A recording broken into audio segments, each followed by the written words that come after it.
Bayern Munich have been very busy in the transfer window this season, and there's more news to bring you. Mathys Tel is looking at a 20 to 25 million bid from Bayern in the next few weeks and may join Bayern as one of the most expensive 17-year-olds of all time.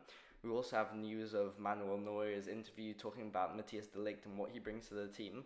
We've seen that de Ligt has also signed his new contracts and is heading to America to join the team, and that Bayern have actually landed in America, are in Washington, and are preparing for their game against DC. So this is the Bayern Briefing, where I talk about all the latest and important Bayern news of the last hours. Let's go.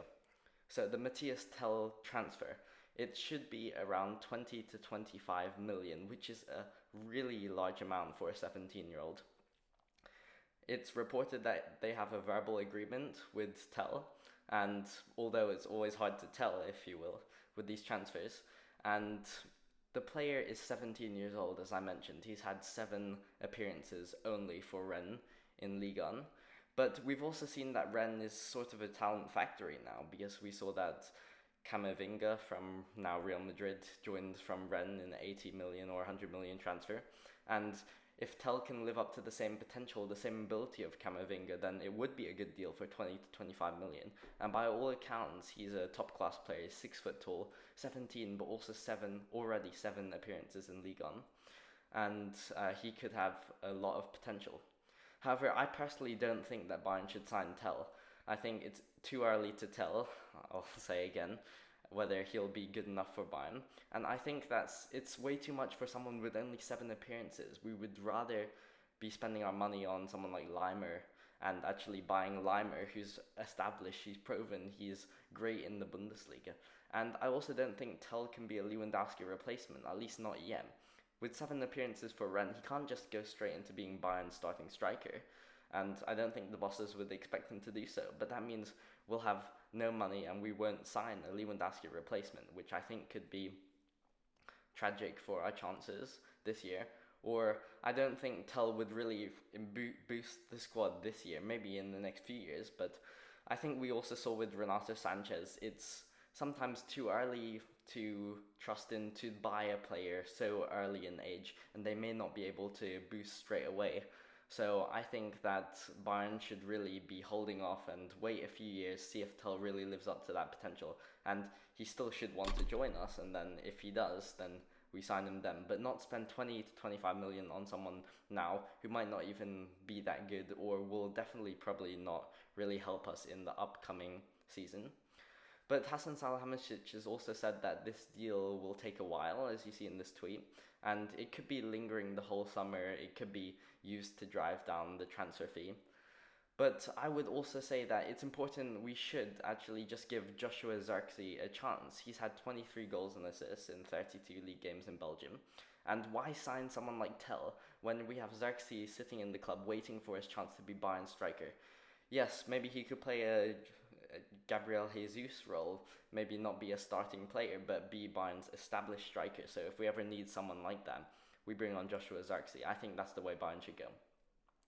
Now let's talk about de Ligt for a little bit. De Ligt has signed contracts. He's been at the Sabernstrasse, and he's heading towards Washington now to join the team. It's all done. It's pretty much official. De Ligt is a Bayern player. And we've seen that Manuel Neuer has even called in his interview. Manuel Neuer said that de Ligt was a leader and that he could be the defensive leader to replace David Alaba. And I think that's what this defense has really been lacking. Yes, Hernandez, Upamecano, Nianzou, they are good, but they were not leaders, and de Ligt can really marshal that back line and make it really cohesive into the upcoming season. So I'm really excited about the strengthening of our defense with the signing of de Ligt. In Manuel Neuer's interview, though, he also said that he expects something to happen in regards to a Lewandowski replacement. And this could be referring to someone like Tel, perhaps indicating that we will sign Mathys Tel. Or it could also, he also said that the goals would now need to be spread across many shoulders. And this indicates that Bayern are not signing a superstar striker. They're not signing a Darwin Núñez, a Romelu Lukaku, or Harry Kane this summer. And that Thomas Muller, Serge Gnabry, Sadio Mane is going to have to share the goal responsibility into the upcoming season because Bayern are not signing that player, but also indicates that Nagelsmann is going to have a more fluid front line with different players, different positions chipping in with more goals than the one focal point of Lewandowski that we had previously. And in final news in this Bayern briefing of the last day, really, of Bayern news, as I had a Bayern briefing yesterday on the few days beforehand, is that Bayern, the team, has arrived in America. We're ready for the friendly against Washington, D.C., which is tomorrow. And I'll actually be providing player ratings for this friendly. I'll be rating all the players based on their performances, so please check in after the match, maybe about 30 minutes after the match. Should be uploaded, and I'll see you then. So thank you for watching. Today was the Bayern briefing, again, where we discussed Tel, Bayern landing in America, Neuer's interview on the Ligt, and a few other things. And I think that I'm excited for the player ratings. I'm excited that Bayern are going to be starting their season tomorrow. And goodbye.